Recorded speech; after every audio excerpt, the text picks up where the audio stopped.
So, yet another SmackDown is in the books. And last night was a pretty average show, to be completely honest. Nothing too groundbreaking happened. Um, it's kind of that time of the year right now, isn't it? Where we're heading into Elimination Chamber. It's Mania season. Plans for WrestleMania are taking shape. So for the Elimination Chamber, we're now getting qualifiers and stuff. So these shows aren't going to be, spectacular, but they're necessary to get to WrestleMania, So we kicked off the show with main event Jey Uso, obviously 2025 Royal Rumble winner. He was here to go face to face with Cody. Obviously, he needs to make his decision which champion he's going to face at WrestleMania. Obviously, we don't expect him to pick Cody. We expect him to pick Gunther. But obviously Cody comes down, they have a bit of a chat.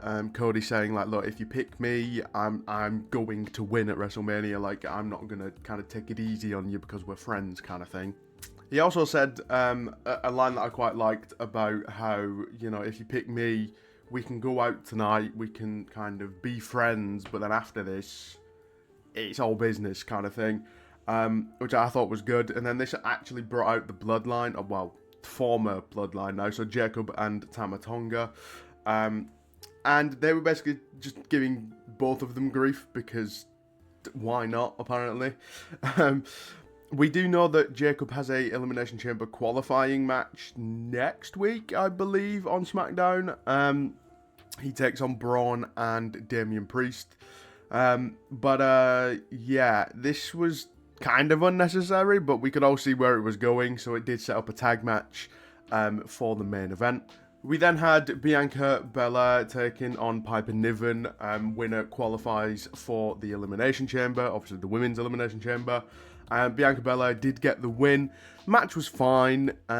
It was mental to see Bianca pick up Piper and then not only that, walk around the ring with her and then hit the KOD. That was mental, and Bianca is absolutely unreal in the ring. Then we had DIY taking on Pretty Deadly. If Pretty Deadly could win, they would get a title shot next week. And when Nick Aldis actually came out, obviously DIY weren't in wrestling gear. They were in their normal, regular clothes. So I imagine they're going to try and use that as some sort of excuse, to be honest. But yeah, Pretty Deadly did somehow get the win. Moving on to the next match, it was another Elimination Chamber qualifier. Jimmy Uso taking on Drew, taking on LA Knight. And they had an interesting promo, but all three of them came out and cut like mini promos. Drew came out first, talking about how Raw was toxic, and that's why he was becoming toxic. And then Jimmy comes out and basically says, look, you sound like an ex-girlfriend with how much you complain. LA Knight then came out. Obviously, they had a bit of a thing at the Rumble. Yeah, LA Knight came out and caught me kind of off guard a little bit, because he came out saying like, oh, it's okay to cry, like, if you're a guy. And it was kind of confusing. It was like, okay, well, where's this coming from? And then he kind of turned it into like, look, there's a line. Like, Drew, stop crying, basically. And then he calls him Mackin-Cryer. That then led to the crowd chanting Mackin-Cryer at him and throughout the match, which I thought was fun. Yeah, and then because obviously at the Rumble there was a legitimate frustration from Drew because of LA Knight. I don't know, there was a spot where the timing was off or something, but Drew wasn't best pleased with it. And he then was like, but he apparently went in onto like a bit of a backstage rant a little bit, saying how, oh, like he couldn't do certain things because, it's all about someone getting their stuff in. Right? Obviously talking about LA Knight. So then LA Knight comes out with a pretty good line. Towards the end of his promo, he then says, oh wait, I forgot to get my stuff in, and then does his whole catchphrases and whatnot. I just thought it was fun. It was a little bit real, So, I mean, it just made it all that more fun. And the finish to this match as well, actually, was really fun. I enjoyed it. The finish was basically LA Knight was going for a BFT on Jimmy Uso, and then Drew hits a Claymore kick to the back of LA Knight's head, which causes him to BFT Jimmy, but also get Claymored. And then Drew picks up the win. So currently in the men's chamber, we have, obviously, John Cena. We have CM Punk, and now we have Drew McIntyre. This chamber is looking to be stacked. I mean, we've just had the most stacked Royal Rumble ever. We're about to have the most stacked Elimination Chamber ever. But yeah, Drew McIntyre, obviously qualifying, he did get the win. Then up next, we had Carmelo taking on Akira Tozawa, which, I mean, Carmelo was pretty confident, and as he should have been, because he did get the win over Tozawa. Obviously, at the Rumble, Carmelo sucker punching Akira Tozawa, which then meant he couldn't compete in the Rumble, which then led to Ice Your Speed getting in and all of that. So that's why we got this match. Apparently, Adam Pearce requested that Tozawa wrestle Carmelo on Friday Night SmackDown. So I don't think Tozawa has moved to SmackDown permanently. I think it was just a thing of just settle this kind of thing. But yeah, Carmelo kind of was happy with his victory, yeah, I suppose you could say. He was quite happy about it. Obviously, he's been on a bit of a losing streak recently, but it is also Akira Tozawa, so don't know how confident he can be from that, but we move. But yeah, I suppose overall the match was decent. It wasn't necessary, I'd argue. Like, I get it. Like, of course, it was bound to happen just because of what happened at the Rumble, but I don't know. I could have done without it, to be honest. Then we had Charlotte Flair come out. Obviously, she, just like Jey Uso, is going around seeing all the champions and whatnot. Tiffy comes out. They have a bit of a battle. I think by this point, we'd started getting releases, so I wasn't really paying that much attention to what was being said. But yeah, it seemed like a decent enough promo. Tiffy basically saying, like, look, I need to prove myself, effectively. You know, people have been comparing me to Charlotte since I debuted and saying that I'm just the Charlotte wannabe and all of this. And Tiffy was basically saying, like, I need this. And then Nia Jax comes out, says that she's got a title opportunity next week. And I imagine this is what's going to convince Charlotte to pick Tiffany, because obviously that's been the rumour now for months. So I think somehow, some way, Tiffany beats Nia next week, retains her championship, and then that inspires Charlotte to be like, okay, let's go, you know? But I mean, yeah, obviously Candice came out with Nia as well, and then that actually brought out Alexa Bliss, which I know people are kind of disappointed at, because I mean, we haven't seen her for 2 years, and you're telling me that as soon as we bring her back, we not only bring her back during someone else's segment, right? She doesn't even get called out or anything. She just comes out, wrestles the match, leaves. Like, we haven't seen her in 2 years, and like, you're telling me we don't even get a promo from her? Yeah, I know that's not sat well with some people, me included, to be honest, because I do find it baffling.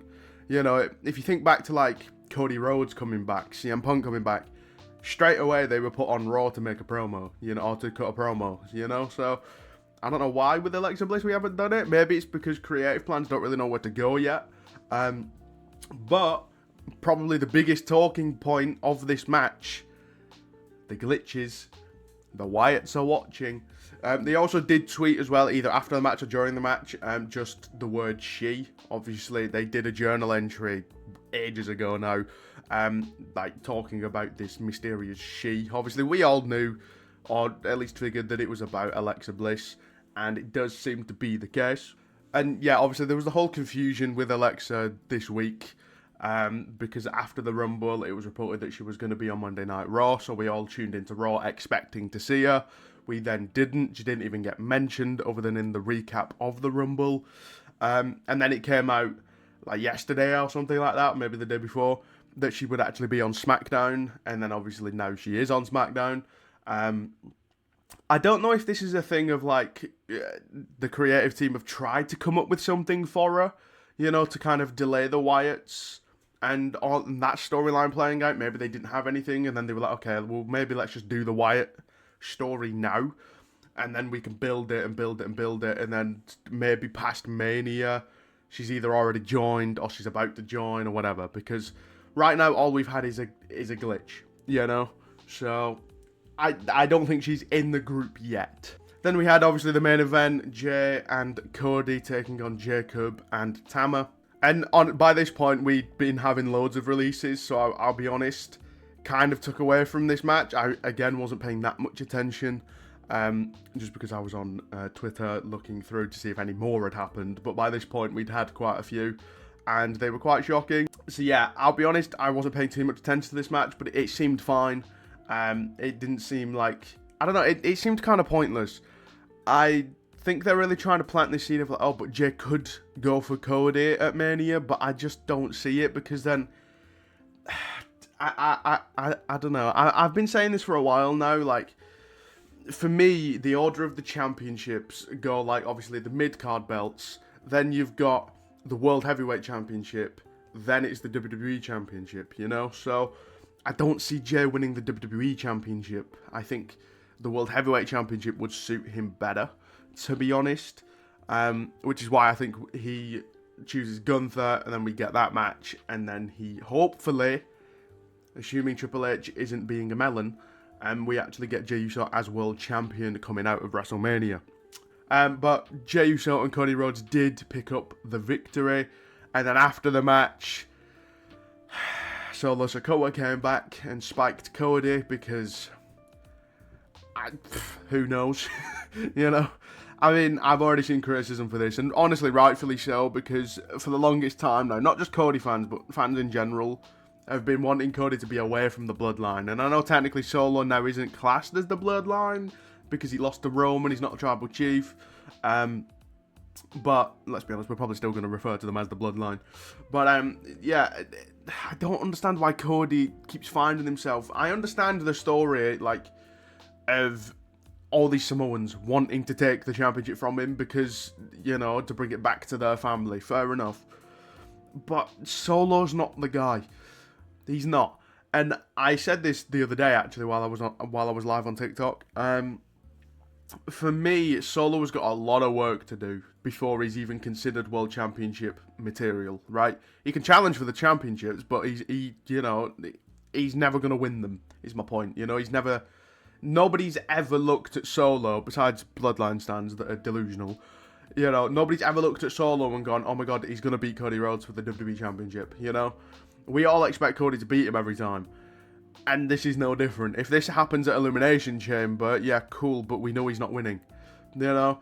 So, the only saving grace I think there is to this is that maybe this sets up issues between Solo and Jacob, because remember, Jacob cut a promo either last week or the week before, something like that, saying like, look, I'm off the leash now, like, I'm no longer held down, I'm here to cause chaos. Now that Solo's back, how's this going to play out, you know, because is Solo still leading them? Is Jacob and Tama just going rogue? Are they going to just start ignoring Solo? Are they going to, you know, be friendly with him? Are they going to run the place again? Like, I don't know. There's a few different avenues we could go down. I just wish it wasn't Solo against Cody again, because we know that Solo isn't going to win. I do hope that, for the love of Christ, this is at least the last time that we get Solo against Cody for the championship, if that is where this is going. Because, my God, I'm a bit tired of it, to be honest. But yeah, that was everything. I will touch on the releases pretty quick. Obviously, Cedric Alexander, Blair Davenport, Authors of Pain, and Paul Ellering have all been released from WWE. And look, they did it during the show. This is nothing new. They do try to bury this news a little bit and just like, oh, you know, here's some good things on SmackDown, or at least some average things on SmackDown. Oh, and by the way, these have been released. But hey, SmackDown, you know. It's a shame, you know. Oh, and Sonya Deville as well. I don't know if I mentioned Sonya. But Sonya Deville as well is a part of that group. But honestly, I feel so bad for Authors of Pain, man, because they were under contract for, wasn't it something ridiculous, like over a year under contract, or even 2 years under contract, and they just didn't get used. So then they finally got onto TV, you know, they got put with Carrion. It seemed like they were finally getting somewhere on the main roster, you know, because it was interesting having them with Carrion. So I don't know where Carrion goes now, but, you know, Paul Ellering is someone like, look, he's getting on a bit, you know. I think he'll probably just look at retirement, just enjoy life now, you know, just kind of sit back, relax. So Paul Ellering, I don't think he was adding anything to AOP, to be honest. But yeah, AOP as talents, I am baffled because they were being used on TV. You know, maybe not wrestling every week, but they were being used with Carrion. You know what I mean? Like, they were in a feud. They were in a storyline, you know? Same with Sonya, man. Like, I know the PFC, they've got a bit of a reputation for nobody caring, but they're still being used every week, you know? They're still in storylines. Like, I don't know, it seems a bit harsh. With Sonya, though, it is apparently that WWE just aren't renewing her contract. That came out after the original news broke. But yeah, everyone else, I think it's unclear.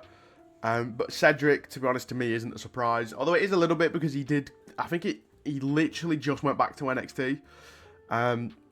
So I don't know why you couldn't have kept him in NXT for a bit, to be honest. But Cedric will probably find his way to AEW because, you know, MVP and the Hurt Syndicate, or whatever they're called, in AEW will probably try and get him back to have the original group. But yeah, it's a shame about the releases. It's just a lot of them are people that we didn't really get going with, like Blair Davenport, for example. I mean, the talent is, like, you can see it, and the potential, you can see it, you know, from a mile off. We just, creative didn't have anything for her, you know, so it's one of those things. We just never really got going with some of these people, and unfortunately, these releases happen. It's a part of the business. Obviously wish them all the best in the future. I'm sure they'll be fine. But yeah, real shame. And honestly, it did take away from SmackDown for me. And it kind of just took the fun out of the show. So overall, my rating for this show, I'm going to go with a 5, to be honest. And I considered giving it a 4. But the actual match, again, it was alright. Or the actual show even, it was alright. You know, didn't blow me away. It was kind of tarnished a little bit because of all the releases that were happening at the same time, but it is what it is. Overall, not a bad show. If you did enjoy this video, be sure to hit that like button for me, hit that subscribe button, and I'll see you in the next one.